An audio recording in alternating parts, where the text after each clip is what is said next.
Hello everyone and welcome to another video. So in today's video I want to talk about a topic that I don't even really know how to name, which is kind of a discussion point that I've noticed gets talked about amongst the alternative community.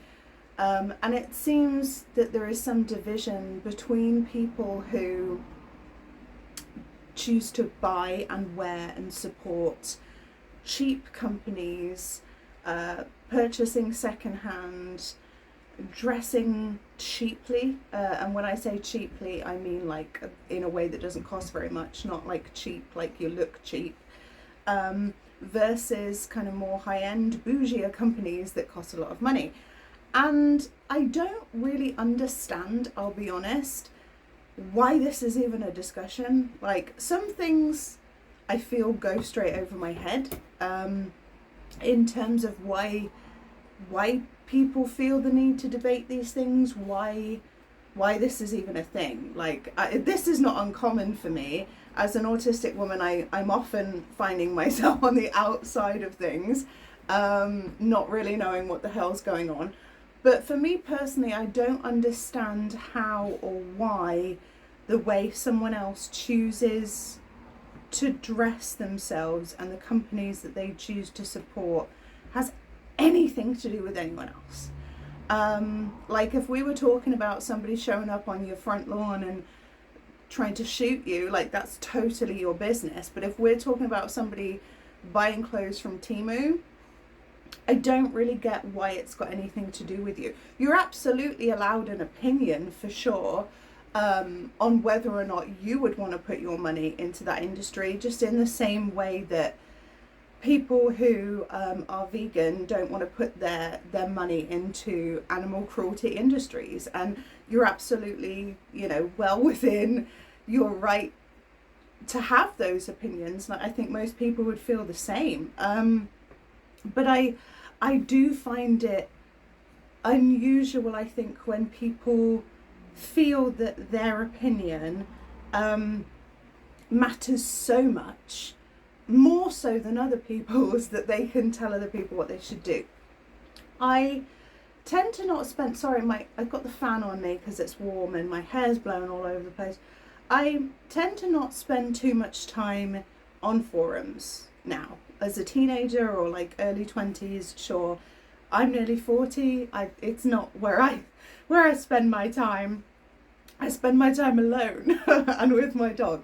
But I do still see in comment sections of different things the opinions of the folk. And I am constantly surprised by how many people have this kind of elitist opinion of, if you buy clothes from places like Disturbia or Killstar or these much more expensive brand shops, you are somehow more goth or more punk or more alternative than if you buy clothes from secondhand stores, or if you buy clothes from somewhere like Shein or Temu or a marketplace or something like that. This blows my mind, honestly. I don't know if this, I don't want to say that, like, this is not me stating that it is younger people. I often wonder if perhaps it's younger people that don't know where a lot of the fashion surrounding punk, surrounding goth, surrounding alternative and the different subgenres within actually originated from, because obviously so many of those subgenres are these kind of customized clothing. That's where it's come from. It's come from badges, it's come from patches, it's come from an old pair of jeans that your sister used to have that doesn't fit her anymore, and they've been handed down and now you've customized it. A lot of the different styles, under the subgenre of under like the term goth, you can have so many different subgenres in there. A lot of those styles look totally different, and where one would find different pieces of clothing, or different materials or different things, would vary drastically. And so I do wonder if it's come from younger people that don't know that, if maybe it's come from people that have come to more alternative fashion without having so much of a background or history in having more of an alternative lifestyle, and maybe it is purely a fashion thing.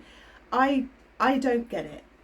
I don't understand. I don't know why anybody would have those views. It just seems so strange to me that anybody else would feel affected by this. I'm gonna get a hair clip because this is driving me crazy. So all of that being said, my personal preference is to find as many of my clothes as I possibly can in the cheapest way possible.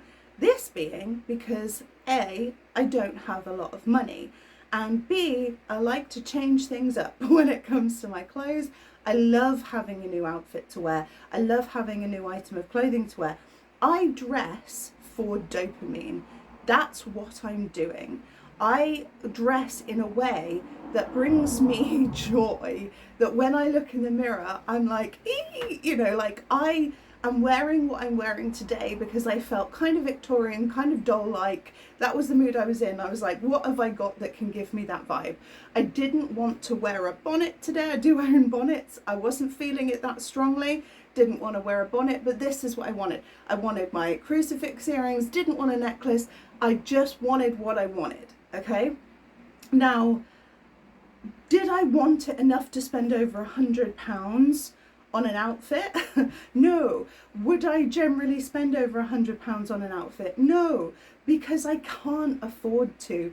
And there are too many other things in my life that bring me joy: movies, books, records, my home decor, too many other things, too many responsibilities as well, that I can't spend £100 on an outfit. I have seen some boots. They're called Bridget buckle boots, I think, and they're on Disturbia at the moment, and they're amazing. I have looked at these boots about 60 times, but they're £80. I can't spend £80 on something that is going to go on my feet and get mud on it. That would be crazy to me.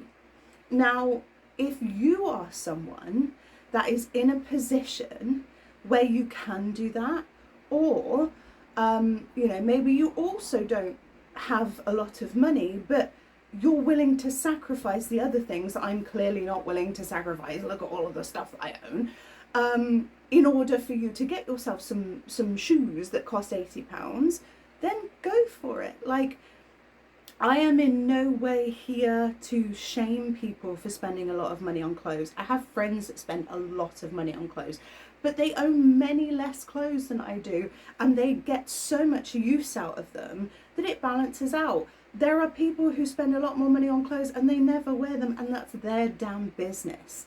I don't think it's my business or your business what anyone else is doing, and I don't think it's anyone else's business what I'm doing. So, do I think there is a way to be a better goth, to be a better punk, to be a better alternative? Absolutely not. I think that's crazy, honestly. I love customizing clothing. I've talked about it before. I love hunting for things, not just clothes, just in general. I love going through charity shops. I love, like, my ideal day out would be alone, go for a cup of tea somewhere, take a book, take my sketchbook, whatever, have a real peaceful time with a cup of tea. Then go from charity shop to charity shop, potentially spending like over an hour in each one, because it takes time. If you're going to find absolute gold in a charity shop, you have to rummage through utter shit, okay? And the amount of people that say to me, I don't understand how you find all of these things in charity shops. I can never find anything good in charity shops. And it's like, well, how often do you actually look? And how much time do you spend looking? Because the amount of people that I know that go into a charity shop, they barely look, and then they go, there's nothing in here. And it's like, this place is full. You know, this is chock-a-block. But I put in the time and effort to actually find. The amount of times I will spend like 45 minutes to an hour in a charity shop and find nothing. Of course I do. But then I'll go back a few days later to the same place and look again, and maybe that day there's not anything either. But maybe then the third time I go, there is something and I was really lucky. I'm willing to put in that level of dedication on the off chance I find something. A lot of people aren't, and I totally get it. Like, I wouldn't be willing to do lots of stuff in other areas of life, you know? So it's what makes you happy. That brings me joy. And so it's worth it for me. If that does not bring you joy, if that is the worst thing you can think of, or like the idea of it is just stressful and horrible to you, and you have the money, or you're willing to save the money to get something that you love from a more expensive shop, you'd be crazy not to, wouldn't you? Like, if I had the money and the means to shop at Disturbia, to shop at Killstar, to shop at all of these funky places, Hell Bunny, to buy customized clothing, yeah, like, of course I would. But I think for me personally, I'd also still want to do the other stuff. I'd still want to customize clothes. I'd still want to hunt for stuff in charity shops. I just love doing that. That's something I really, really enjoy. But yeah, I'd spend more money on stuff if I had the money available, but I don't. I don't, however, feel that I am any less or any more authentic than anyone else ever in the way that I dress, in the things that I'm interested in, because of how I attain my objects. You know, I think that's ridiculous. Honestly, I do. I can't believe people have time for this nonsense. And I hope that talking about this once is enough to kind of cover how I feel and then leave it alone, because it just seems obscene to me. There are times, and it's rare, very rare, and I feel like it's rarer for me as a plus size woman, because often clothes are designed for petite people and then just made bigger, which is not the same as having clothes made for plus size bodies. So just because you have something available in plus sizing does not mean it's going to be nice on a plus size body. The same way as if you made something for plus size people and then shrank it, it's not necessarily going to be flattering on somebody that's petite. The same as if you made something for very short people, it's not necessarily going to be flattering on people that are tall. Bodies need to be taken into consideration and all of their own needs. So it is rare, but every now and then I see something on a more expensive website that I feel is worth it. More often than not, for me, it's jewelry, because jewelry I keep for years. But I think the last thing I bought from Killstar was jewelry. It was probably around 2022. But yeah, if I see something that I think is honestly worth it, would I? Totally. Without question. I just don't often see stuff that I feel is worth it for my body type, that's worth how it's going to make me feel, when I could get something a lot cheaper that's probably going to make me feel even better about myself. I'd much rather buy multiple dresses that are super cheap, that I can hack into, that I could sew together, that I can customize, that I can do all sorts of things to, that at the end of the day, if I don't like it, I'm like, I tried, than buy something expensive and be like, well, it fits me and it's from Killstar, so it is nice, you know. That's just not how I roll. I've heard the argument both sides in terms of this like authenticity of, well, you know, punk originated this way, and so if you're not doing that, then it's not punk. And then other people saying, well, this is more punk because it's this.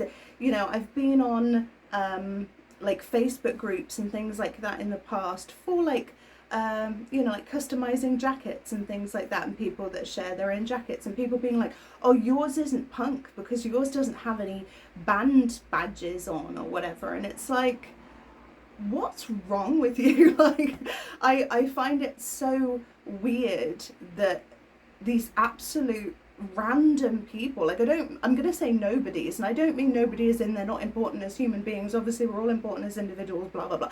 But who are you in the grand scheme of things? Like, you're just a sophisticated monkey on a rock floating through space. Do you know what I mean?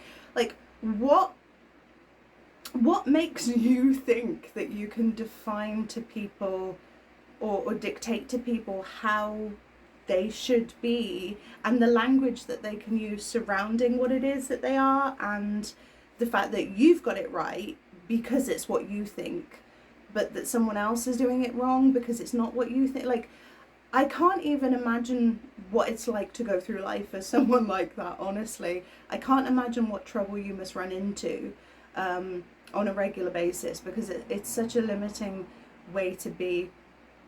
And it doesn't feel friendly, honestly. It doesn't feel kind, and I think the world is a difficult enough place to be. The least we can do is leave people better off than when we found them, and just be kind, be considerate. So yeah, this is something that I don't know why people care, but as far as I'm concerned, if you're not hurting anyone, do whatever you want. Why would someone else care that much? And use whatever labels you want.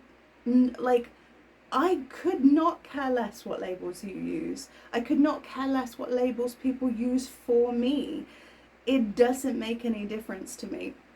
If someone uses labels that they, say like I use labels for myself, and then someone else uses the same labels, but their opinions or their appearance or their whatever is vastly different to mine, I don't feel that takes anything away from me.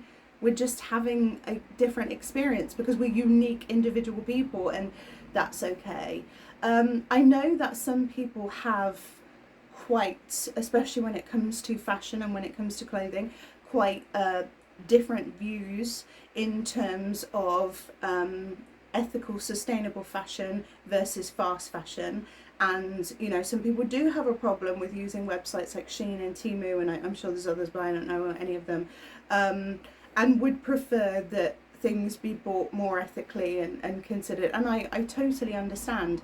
But again, I think when a conversation like that, the same as the vegan thing, right? I think when a conversation like that comes to the table, the thing to me that we all should perhaps remember at the very, very base of everything is, why are we, why are we doing that? Okay. So generally, if you want to protect the planet and you want to protect people, it's because you have a heart. It's because you're a good person. It's because you want to see the world, society, different cultures, everybody, humanity, you want to see it flourish. And so that's coming from a really, really good place. And those conversations, I believe, absolutely need to be had. I really, really do. Why not buy secondhand if you can? Why not support charity if you can, if you have the option? I absolutely believe that. Why not support small businesses if you have the option? But shouting at people and telling them that in a very rude, very aggressive, very patronizing way, in a way that makes you right and them wrong, and almost like you're telling them what to do like a parent, it's not going to have the effect that you want. And the reason, I imagine, that people are so passionate about these things in the first place is because they want the world to be a better place. And I don't think there is any way that the world could possibly be a better place if we aggressively force people to be better. I think the only way we could ever get to a better place is coming there from the angle of love and inclusion and acceptance and leading with example and holding space for people to grow. And holding space for people to grow means allowing people to have their own experiences. And if they are experiences that physically upset you, mentally drain you, to witness, then you have the right to step away from those people. You don't have to stay present there. But aggressively verbalizing your feelings and opinions towards people is not going to change what that person's doing. It's just going to make them feel attacked, and they're more than likely, you know, I think we've seen this with veganism, is people will then say, well, I don't want to be vegan, because they're all nasty, they're all militant, they're all aggressive, they're all this, and this, which is not true. The majority of vegans are not that way at all. But that's the reputation they have, because the people that do handle things like that are the ones that we remember. And so I think in terms of, if you're very passionate about ethical and sustainable fashion, it would be an idea, in my opinion, to talk about it in a way that attracts people, in a way that gets people excited, in a way that makes people want to be more like you, rather than conducting yourself in a way that people are like, oh yeah, like sustainable fashion, but that person's an absolute dick, you know. So that's just how I feel. So I hope this covers that, and I'll speak to you guys in a video soon. Bye for now.